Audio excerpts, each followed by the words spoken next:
அண்ணாமலை அவர்கள் லண்டன் போறாரா? படிப்புக்கான பர்மிஷன் கிடைத்துவிடும் என்று நான் திடமாக நம்புகிறேன். இப்படி நடக்கும்போது இடைக்கால தலைவர்னு ஒன்று போடுவாங்களா இல்ல தலைமை மாற்றுவாங்க? ஹைப்போதட்டிக்கலாக சொல்வது இங்கே அப்படி யார் நியமிக்கப்படுகிறார் என்பதை பொறுத்துதான் திரு அண்ணாமலை அவர்களுடைய கண்டினியூஷனும் அந்த கேள்விக்குள் தான் அடங்கி இருக்கிறது. தமிழக அரசியலில் பாஜக தேர்ந்தெடுக்க போகிற பாதை எது என்பது என்ற கேள்விக்கான விடையும் அந்த தேர்வின் மூலம் தான் அடங்கி இருக்கிறது என்று நீங்கள் ஒரு புதியவரை நியமிக்கும் போது அவர் கவனிக்கத்தக்க நபராக அல்லது ஏற்கனவே ஒரு அறிமுகமானவராக இருந்தால் அண்ணாமலை வந்தால் தொடர முடியுமா?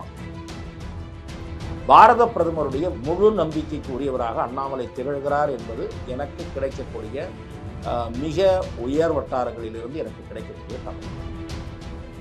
2026 கூட்டணி ஆட்சி, தேசிய ஜனநாயக கூட்டணியோட ஆட்சி நடக்கும் அப்படிங்கிற விஷயத்துல நேத்து கூட விக்கிரவாண்டியில பேசுறாரு. ஆனா நீங்க அடுத்த தலைவர் ஒருத்தர் நியமிக்கப்பட்டா அதுக்கப்புறம் தான் சில விஷயங்களே தெரியுங்கிறீங்க. அவருக்கு ஒரு கான்ஃபிடன்ஸ். அண்ணாமலை அவர்களுக்கு அந்த இலக்கு இருக்கிறது. Okay, most of the time he is out spoken.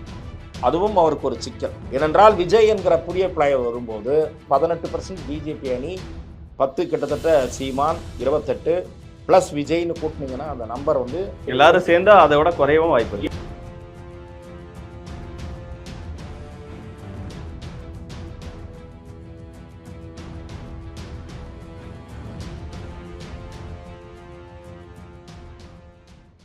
பாஜக குறித்து பல்வேறு விஷயங்கள், இன்சைட்ஸ் உங்களுக்கு தெரியும். அண்ணாமலை அவர்கள் லண்டன் போறாரா?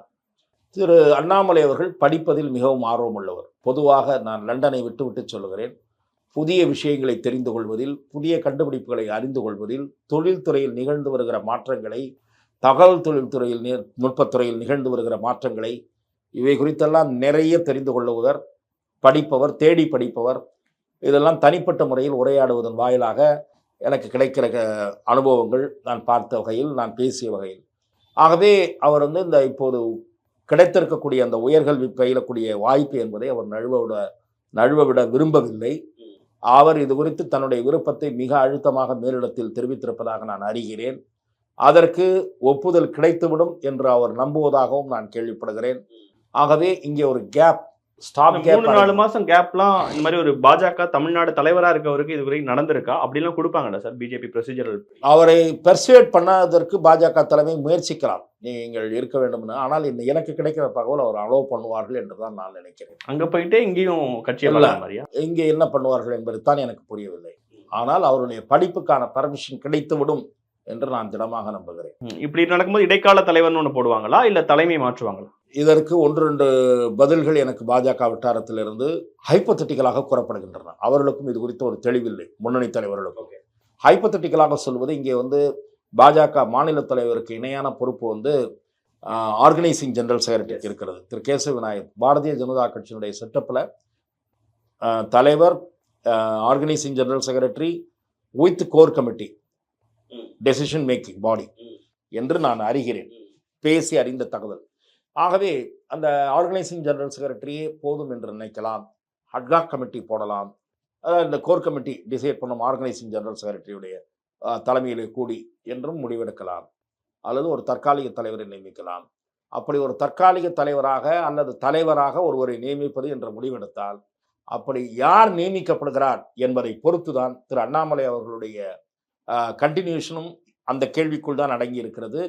தமிழக அரசியலில் பாஜக தேர்ந்தெடுக்க போகிற பாதை எது என்பது என்ற கேள்விக்கான விடையும் அந்த தேர்வின் மூலம் தான் அடங்கி இருக்கிறது என்று. 2026 கூட்டணி ஆட்சி, தேசிய ஜனநாயக கூட்டணியோட ஆட்சி நடக்கும் அப்படிங்கிற விஷயத்துல நேத்து கூட விக்கிரவாண்டியில பேசுறாரு. ஆனா நீங்க அடுத்த தலைவர் ஒருத்தர் நியமிக்கப்பட்டா அதுக்கப்புறம் தான் சில விஷயங்களே தெரியுங்கிறீங்க. அவருக்கு ஒரு கான்ஃபிடன்ஸ். அண்ணாமலை அவர்களுக்கு அந்த இலக்கு இருக்கிறது. ஓகே, நான் சொல்வது இப்போதைய பாரதிய ஜனதா கட்சியின் தமிழக தலைவராக அவர் என்ன செய்ய விரும்புகிறார் என்பதை அவர் வெளிப்படுத்துகிறார்.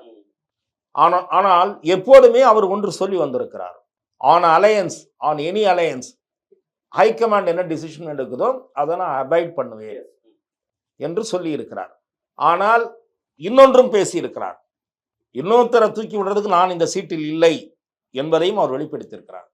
Most of the time he is outspoken. அதுவும் அவருக்கு ஒரு சிக்கல், அது வேற விஷயம். நான் சொல்ல வந்தது, தமிழக பாரதிய ஜனதாவின் இன்றைய தலைவர் இன்றைய நிலை என்னன்னா கூட்டணி அரசியலை நோக்கி தமிழகம் நகர வாய்ப்பு இருக்கிறது என்பது அது என்னுடைய பார்வையும் கூட. ஏனென்றால் விஜய் என்கிற புதிய பிளேயர் வரும்போது நான் ஏற்கனவே உங்களுக்கு சொன்னது மாதிரி 18% பிஜேபி அணி, 10 கிட்டத்தட்ட சீமான், 28 பிளஸ் விஜய்னு கூட்டினீங்கன்னா அந்த நம்பர் வந்து ஆன் பார் வித் டிஎம்கே வந்துவிடும்.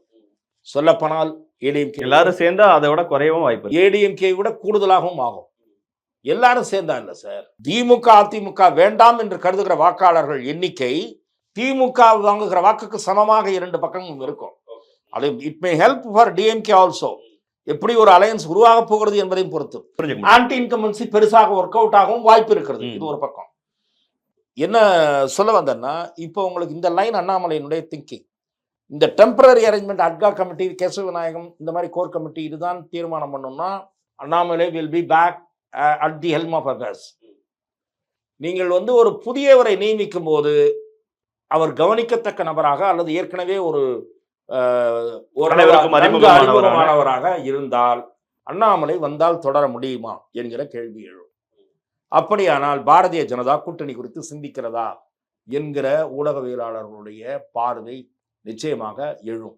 இதைத்தான் நான் பொறுத்திருந்து பார்க்க வேண்டும் என்று சொல்கிறேன். உதாரணமாக டாக்டர் தமிழிசை அவர்களோ வானதி சீனிவாசனோ அல்லது வேறு ஒருவரோ நியமிக்கப்பட்டார், அவர்கள் வந்து ஒரு டெம்பரரி அரேஞ்ச்மெண்ட்டாக இருக்க வாய்ப்பில்லை. ஆமா, வானதி சீனிவாசன் அவர்களுக்கும் தமிழிசை அவர்களுக்கும் இருக்க ஸ்டேச்சருக்கு இடைக்கால தலைவருங்கிற போஸ்டிங்ல அவங்களை உட்கார வைக்க முடியாது.